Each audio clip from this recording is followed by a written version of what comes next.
Du haut de ses 30 ans, Kim Jong-un attise les tensions dans la péninsule coréenne et au-delà. Cela ne fait qu'un an qu'il dirige le pays et beaucoup s'interrogent sur ses intentions réelles. De cet homme, on sait qu'il a vécu en Suisse durant son enfance.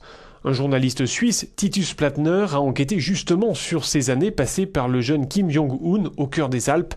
Interrogé par Euronews, il livre quelques détails de son enquête. Pendant longtemps, on a cru qu'il n'était resté qu'entre 1998 et 2001 à l'école publique de Liebefeld.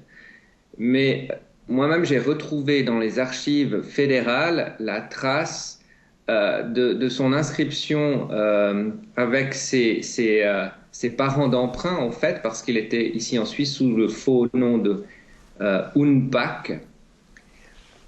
J'ai retrouvé la trace de l'inscription de ses parents d'emprunt en 1991 déjà, d'abord à Genève et ensuite à Berne.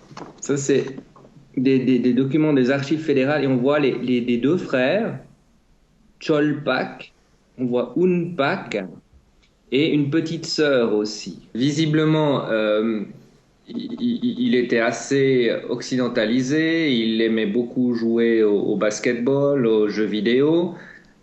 Il s'habillait comme les autres élèves, peut-être même avec plus d'habits de marque que la plupart, parce qu'il avait de toute évidence beaucoup de moyens financiers. Il était assez discret à l'école, souvent absent, très souvent absent.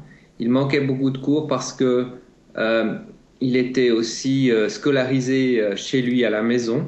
En allemand, en mathématiques, en culture, en travaux artistiques, en économie familiale, il atteignait tout juste le minimum de 4 sur 6. Certains des professeurs qui l'ont côtoyé m'ont dit qu'ils espéraient qu'il lui resterait quelque chose de la tolérance enseignée ici. Mais visiblement, ces années qu'il a passé ensuite dans les écoles militaires l'ont beaucoup changé. À son retour en Corée du Nord, Kim Jong-un aurait effectivement passé 3 ans à l'académie militaire, puis 2 ans dans une école d'artillerie.